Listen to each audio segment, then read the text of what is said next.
another blood-red sunset and yet another moon phase, and still another 100 miles to my next resting place. Driving down the road, eyes on the horizon. Within my car, I'm all alone, but feeling good and feeling strong, knowing that this path I'm on brings me to myself. I'm driving. Hello, and welcome to another episode of Spirit Sherpa, the show that helps and encourages you on your journey to unlock your magic mojo. I'm Jules, your co-host. Our topics have evolved to correspond to different levels of growth. So episode 1 starts topics for beginners, episode 98 for your intermediate, and episode 200 starts for advanced spiritual practitioners and teachers. With me, as always, to share her insights and wisdom is the spirit doctor, Kelle Sparta. Hi, Kelle. How are you today? Hey, Jules. I am just coming straight off of another class that I was teaching. So I have been on Zoom all day. So how are you? I'm pretty good. We're busy in the garden right now. It's canning season. Oh, you and your canning. Are you doing magic again? Yeah, just a little bit. We talked about that last year at canning season, if I recall. Yes. Yeah. Yes. And I've been crazy busy with work. And also, Mitch, my husband, has been doing a whole lot of canning. So, yeah. Mitch so we have Kitch. bell peppers, Mitch in the kitchen. Yes. We have bell peppers, cucumbers, corn, tomatoes, all kind of goodies. Nice. Yes. Oh, so today we actually have a question or a series of questions from one of our listeners. We do. It is from Tasha Lonnie Wolf, and she was asking about remote viewing and empath connections. And so here's what she kind of wanted to know. What happens when you send your energy into a space before you arrive? Okay, so that's a great question because this happens with empaths all the freaking time, right? Because, and I was just talking about this on my call earlier today. I was saying that, you know, when I would have a presentation or not a coaching call with a client, I would often get information about them before I get on the call. It's like I'd wake up and I'd be having experience of the day. And I'm like, what is this? This is not my normal experience of the day. What is going on here? And then I would get on the call. I'd be like, ow, the client was connecting in before we got on the call. And I'm like, oh, so now I understand what's going on. Okay. Or my guides were saying, okay, this is what you're going to have to deal with on the call. So it's just preparation, right? So, but this happens with empaths as they send their energy into a space in advance of them arriving. And that, you know, we do that for the same reason we expand our energy fields out to the edges of the room, which is it's a safety mechanism, right? The problem is that the safety mechanism is not exactly the best safety mechanism because it puts other people inside your energy field. Right. This is why we have the Boundaries for Empaths program that's available on the homepage of the website. Just click the link underneath my image and you can get it as a free download because that'll show you how to hold your energy field in closer to yourself. But in the meantime, you know, you can have energies that you send forward into the room in front of you, but then you risk other people being inside your energy field when you do that. And that's the same problems that you have before you pull your energy field in, which is that you have no defense against them. You have no way of in a lot of cases, telling the difference between what's theirs and yours, right? Because if they're upset or they're sad or they're frustrated or whatever, you know, it can be a problem when you're an empath if you can't separate your emotions from somebody else's. And so the exact same thing is an issue there. Plus, and this gets a little more complex, but we are approaching the 5th year of our podcast. And by the time this airs, it will be the 5th year of our podcast. So if you are sending your energy field in ahead of you into a warded or protected space, you could trigger something that could come and get you. If somebody's protected the space and used like a dragon or an oogie boogie chomper thing, or oogie boogie chomper thing. Chomper thing. That's a technical term that you should all learn. Yes. Yes. Lord. I'm like, I'm not even asking what realm that's from, because there's probably one that out there that it's a oogie boogie, Yeah. Oogie boogie boogie. Oogie boogie boogie. It's sort of like saying dog instead of Dalmatian, right? Right, Oogie boogie right, chomper right. is dog instead of Dalmatian, right? So you could trigger some sort of negative thing because you've invaded space before you've arrived and been invited. Now, is this something empath would, it's probably both ways, consciously do it or unconsciously? Like, maybe I don't know that I'm doing it. Yeah, you could do it either way. People can unconsciously do it. So the good news is that you're unlikely to get invited into somebody's home that's protected like that unless you actually are in that genre of people, right? So unless you're one of those people who might put those things on your house, you're unlikely to get invited into somebody's house that would have one of those things on it. But it could happen. And so, these are things to be aware of and be conscious of so that you don't trigger them by accident. And that actually answers the second part of her question, which was, what are the benefits and detriments of this practice, right? Well, so the benefit would be that you get to see what's happening in the room in front of you, before you get there. So you can tell, hey, is this worth going into, right? So if you're, I don't know, let's say you're at a party and you're wandering through spaces and you're hearing some commotion in the next room over and you aren't sure whether it's good commotion or bad commotion, you can send your energy field in there and say, but good or bad commotion, right? It's like, do I want to be in there, or do I want to, or will that ruin my party? Right. For some people, it makes the party, it's not a party until something gets broken and somebody's feelings get hurt. Right. So, but it doesn't mean it has to be your feelings. Right. So I'm going to vote for somebody else. I'm going to vote for somebody else. Yeah. So, but it can give you an idea of the sense of the room. Right. And, there's other ways to use it too. Like when I told oh God, this is going to be years ago. I told this story on the podcast, but I told the story about being able to find somebody on the land when we were at High Rock Retreat Center in Western Massachusetts. And there were 660 people on the land, and somebody was trying to find her boyfriend. And it was pouring cats and dogs. I was like, don't tell 600 pagans that there will not be a fire unless there is rain. But yes, it was pouring all week. And so she didn't want to just like wander all over site because it was really, really wet, muddy and nasty. And she came to me and said, do you know where he is? And I was like, so in that moment, I used my empath abilities and I just shoved my energy field out in a ping. So I didn't actually encompass everybody in my energy. I sent a ping, like one ping only, Mr. Vasily from Hunt for Red October, right? Like submarines do, right? Ping, right? To see where it pings back, right? And so I pinged the site and it pinged back. And I said, this is where he is. Right.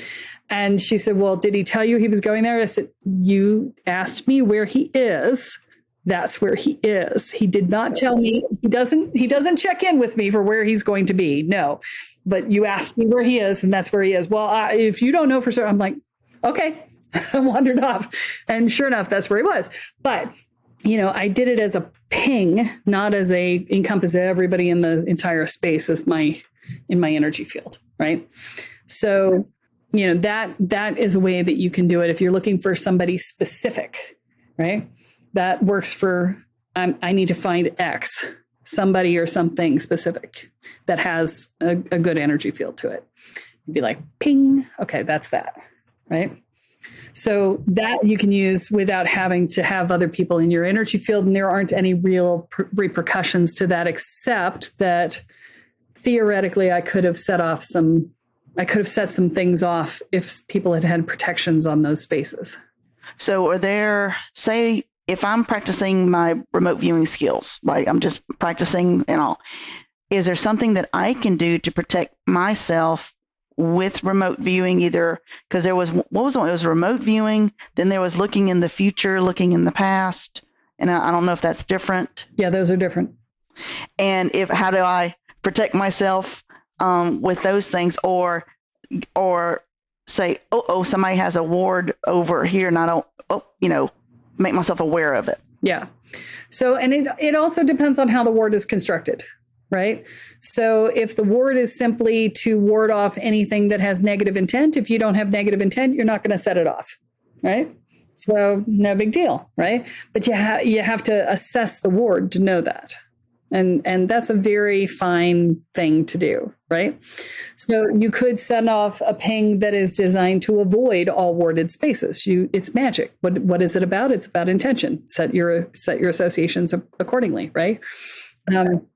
If you're looking at in the moment, the stuff that I've talked about, it applies. If we're talking about going into the future or going into the past, you're coming into the space in the moment in which you are going to that moment in time, right? So you want to be in the place in a specific time frame when you're doing this sort of thing, because if you're in all time frames, then anything that's ever been set by anyone at any time could be in place, and that becomes far more of a minefield to deal with, right?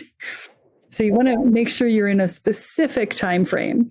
And then, if you're operating outside of the time frame, so let's take, for example, so the ping is relatively safe, right? The thing I was just saying with the ping is relatively safe for finding somebody, because, it's just a ping. It's a radar blip. It's not doing anything to anyone. It's not, anything of anything. It's just, hey, where's this person, right? There's nothing invasive about that energy. And so it's unlikely to set off any backlash. Sending your own energy field in is much more invasive, because you are literally energetically invading the space. And so it's much more likely to set something off. And so then, how do you protect yourself? Well, if you're invading somebody's energetic space, there's not a lot of protection to be had there. You're just going to have to suck it up and deal with whatever you get hit with. You can dodge and, parry and whatever, but, if your energy field is in there, and especially if it's stretched across the threshold, the dividing line, then, you're kind of kerfuckled. So it's probably not your best choice. And we talked about this when I was in San Francisco, and my friend and I were walking across the parking lot and saw a guy with stuff in his bag that was very clearly something I should not know about.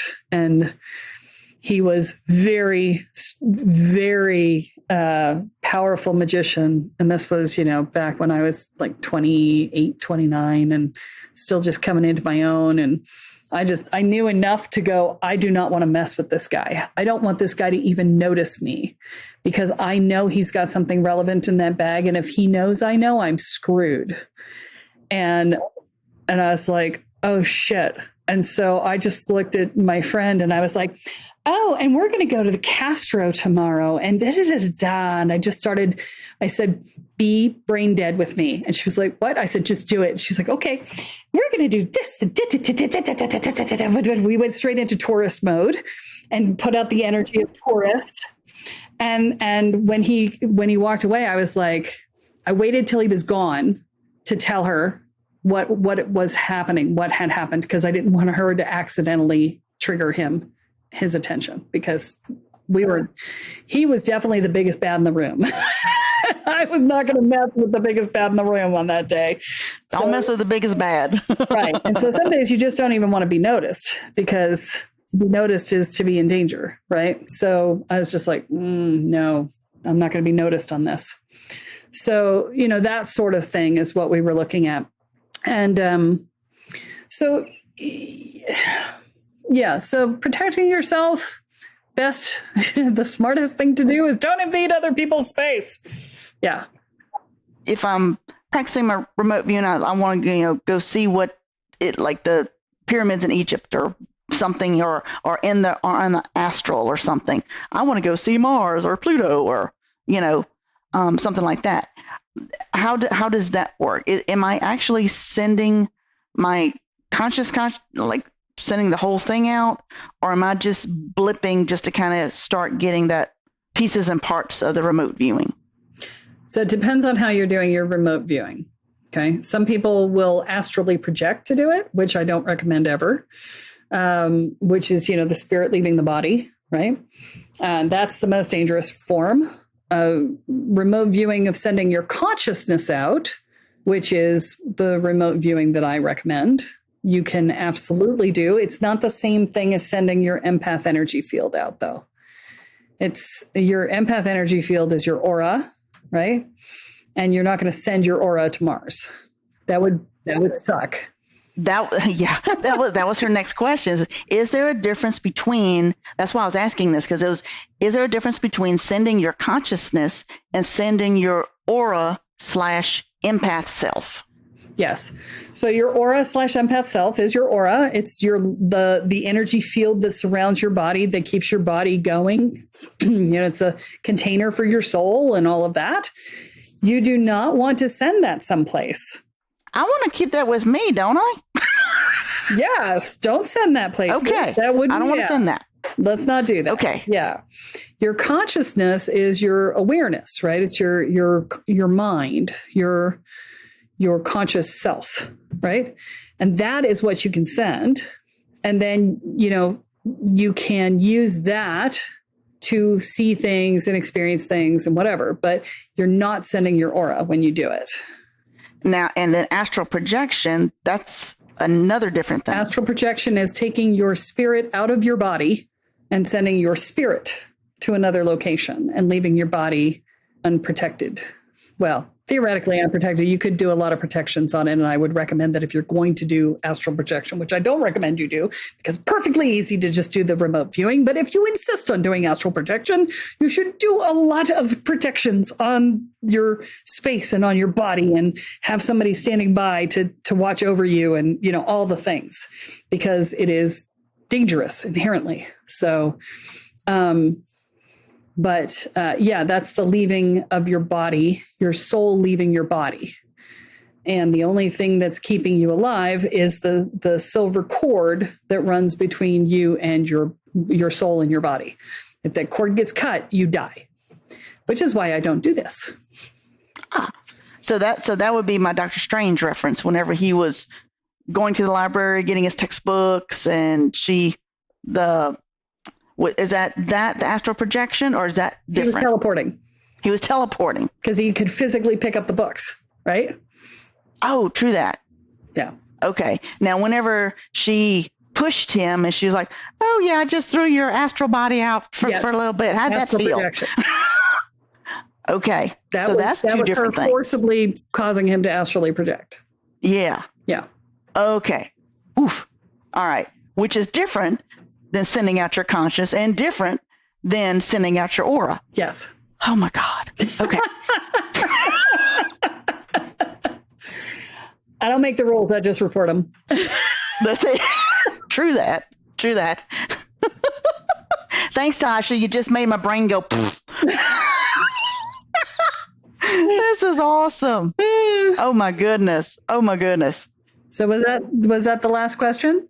Yeah, that was it, because she wanted to know what happens whenever you send your energy into a space before you arrive. What are the benefits and detriments? And then is there a difference between sending your consciousness and sending your aura empath self?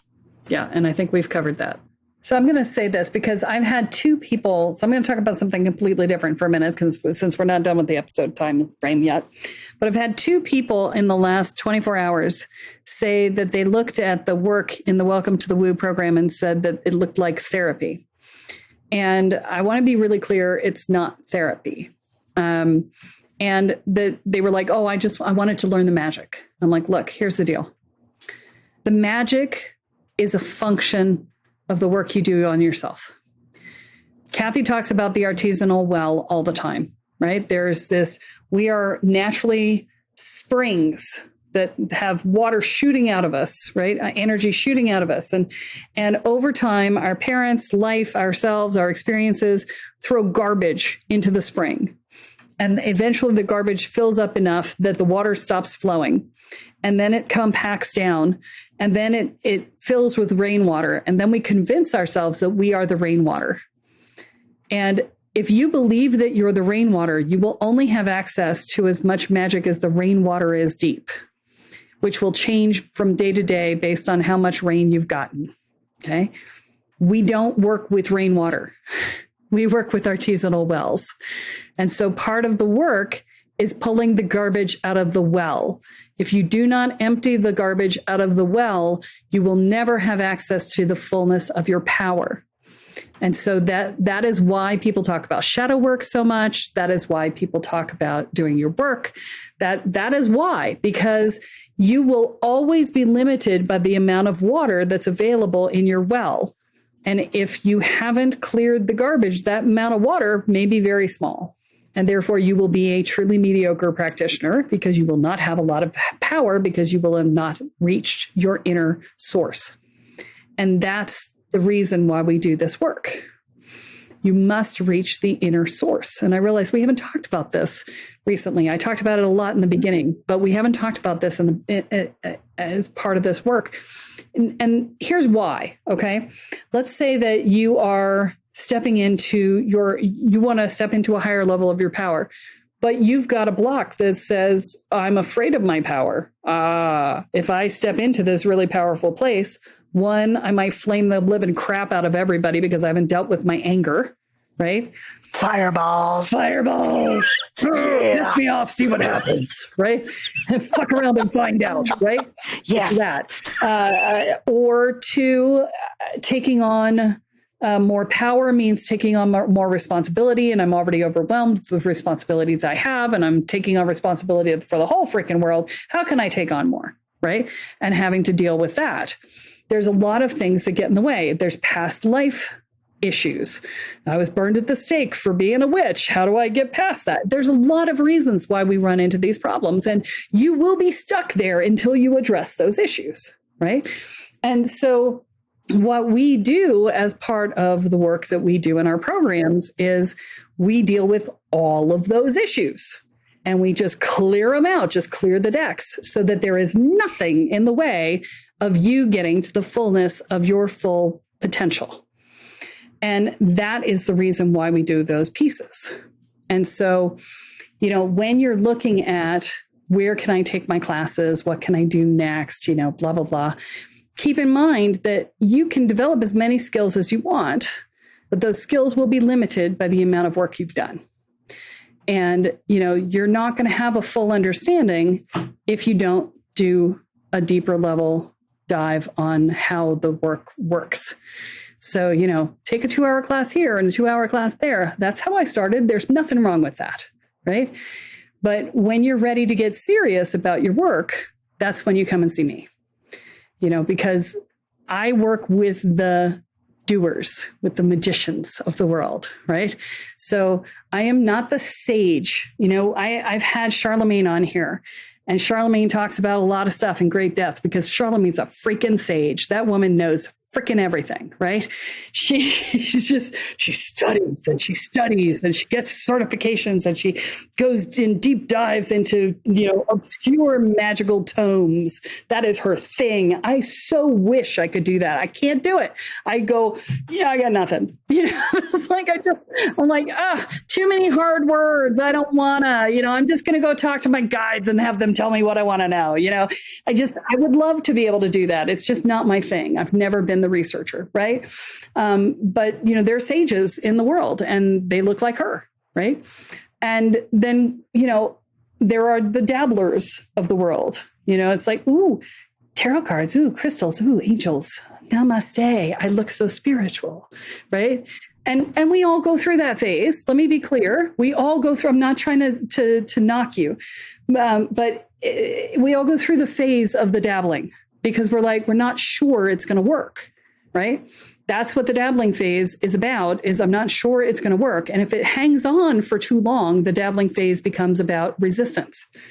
It becomes, how about I just look spiritual in that instead of actually having to be spiritual, because that's too scary, right?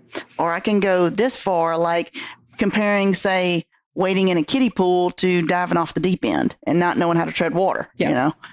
And so the dabblers sometimes transition into sages or magicians, and sometimes they don't. Sometimes they stay as dabblers. The people I work with are the magicians. They're the doers. They're the people who want to wade in, get their feet wet, get their hands dirty, and do the freaking magic. And they're willing to go into the scary places. They're willing to do the things that they are not really sure what the outcome is going to be, but hey, let's try it. Let's throw our ass to the wind and see what happens, right? You know, those are my people, right? We are the both cheeks. We are not in half-assed. We are in with both cheeks. Both cheeks. And so, you know, if you're in that place where you're a both cheeker, you know, you're happy to throw your ass to the wind and figure out as you go and build the bridge on the way down, you know, whatever. If that's you, then this is the right place for you, because that's the people that I work with. Because, you know, we are going deep and we are going fast, and we want to get there yesterday because we've got shit to do. Those are my peeps. Right? Everybody else, you're welcome to listen, but I'm just saying, this is what the program is designed for. It is the express train to your power. That is what this series of programs, the Welcome to the Woo series, is about. It is an express train to your power. And so if you are looking to hop on that express train, know that it is sometimes a bumpy ride. Because it's going fast, but it will get you there yesterday. Well, not yesterday, but faster than you could get there any other time, any other way. So, and sometimes let me just, I just want to pop in real quick, just having gone through the experience, because when I first got into, you know, the woo-woo world, right? Though there's tarots, there's crystals, there's this. I don't know anything about any of this. I don't know what I'm supposed to be doing. I don't know what my greater purpose is and all that. So I dabbled a whole bunch just to kind of see what spoke to me, right? Well, the healing aspect spoke to me, right? So I kind of went into that. But even with that, I was like, okay, cool. I'm getting kind of tuned in to kind of, you know, what feels right, what I'm drawn to. So I'm going to do a deep dive on that. But working through all the other crap allows my Reiki to flow through me. And my prayer always is, I want to be the perfect hollow bone so that the Reiki can flow through me unobstructed. You know, I'm not putting my own personal twist on this. I'm just letting Reiki do its thing, right? So any kind of thing, and it's so funny because it's called inner peace. Well, it used to be called inner peace. Now it's, you know, Welcome to the Woo, right? But when you were talking about, you know, the feedback that you got and that people were saying it was kind of like therapy, it's, and listening to you talk through that, it's like they're still looking outwardly instead of looking inwardly. And that's a perspective shift that happens when you go through, as in me, a student, goes through this process. That perspective shifts. And I stopped living by other people's definitions of who, what, when, where that I was. And I'm listening to my own self, my own definitions, you know. And that's just me personally. You know, you grow up, I'm a nice little Southern girl. I listen to this one. I obey these rules. I have to please this one and this one, this one and this one. You know, people pleaser. And I'm like, screw it. No. But, you know, that's on the other side of this.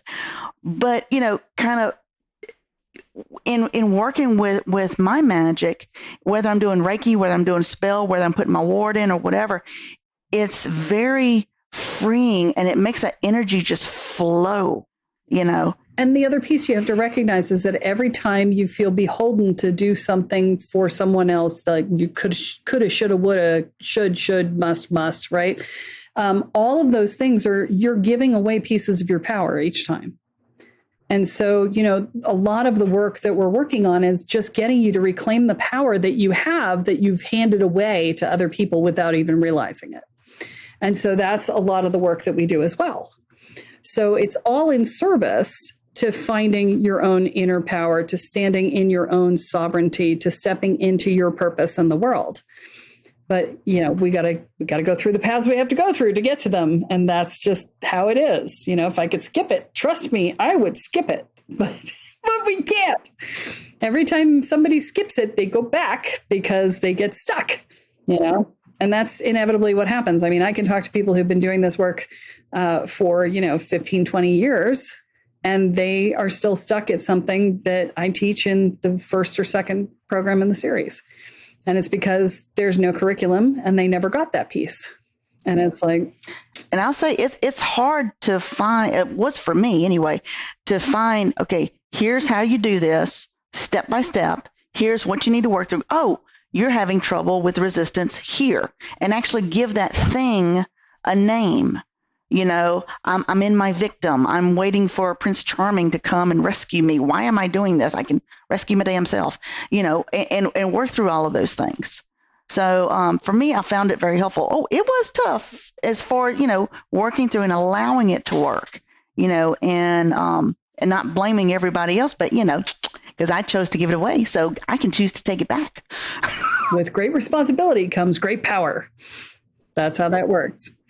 So, if you've been sitting out there going, oh, I've done therapy, I don't think I need to do it. This is not therapy. Therapy is a very different thing. This is not that. So, when I have two people in a day tell me this, I'm like, oh, that's something that I have not done well at telling people. So I needed to say that. So, come and do a discovery call. I'm doing all the discovery calls again. So, you get to talk to me. But it is a commitment, and you need to be willing to commit. It's both a energetic commitment and a financial commitment.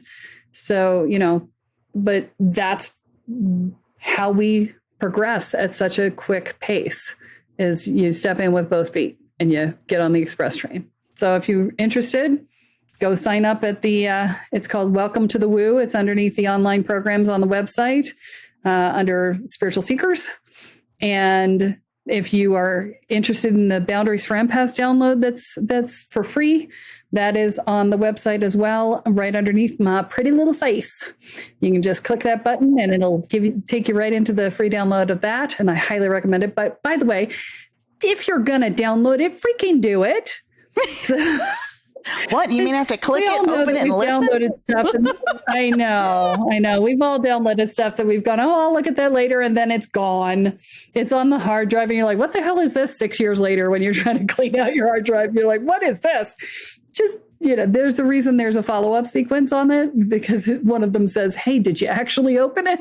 So, because I know we're busy, I understand. So don't unsubscribe is what I'm saying, because you'll forget, and then you won't get the reminder. So, and we've been getting some really lovely reviews lately. So thank you for that. We've had some reviews on Apple Podcasts, and I so appreciate you for doing that, rating and reviewing. It really helps us to get seen and to get heard. And that's really what we want to do, is spread this out into the world. You guys know, if you've been listening for any length of time, that I put a huge amount of content into this podcast, and I really want people to have a basic understanding of the energetic world, and I'm giving this away for free. And that's because I want people to have it. So if you have a chance, please share this podcast with other folks that you know who are into this stuff, or even not, who might be friendly to it and thinking about it, but tell them to start at the beginning.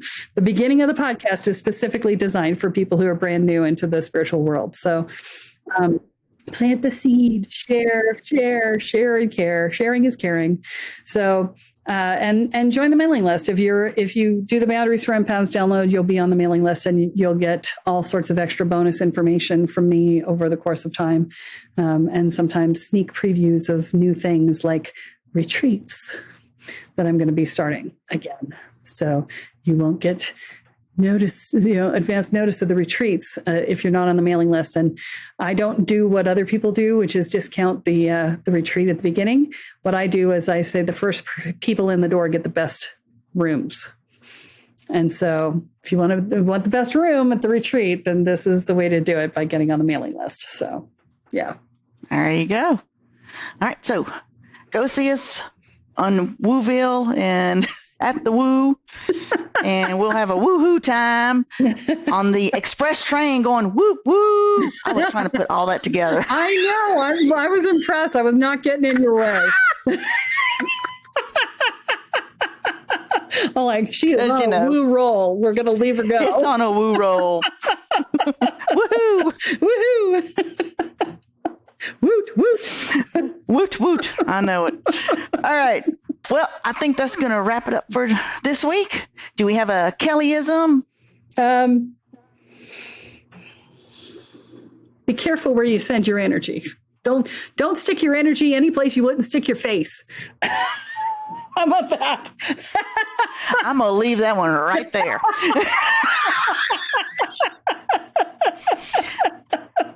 That's some words to live by, folks. In more than one way. All right. Well, that's all that we're going to have time for this week, folks. Tune in next time. As Kelly is cracking up laughing. I broke myself. Yes, Kelly. I'm just screwing up this ending, but that's all right. All right, here we go. Tune in next time. Nobody cares. Nobody's listening anyway. Tune in next time when she adds another chapter to your guide to energy, magic, and the swoo-woo spirit world. I'm Jules, here with Dr. Woo Woo, Kelle Sparta, and you have been listening to Spirit Sherpa. So long, y'all. Bye. Resting place, driving down the road, eyes on the horizon.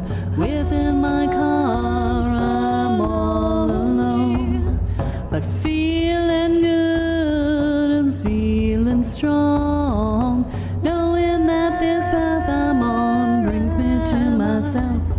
I'm driving, wondering where my spirit will. I'm driving.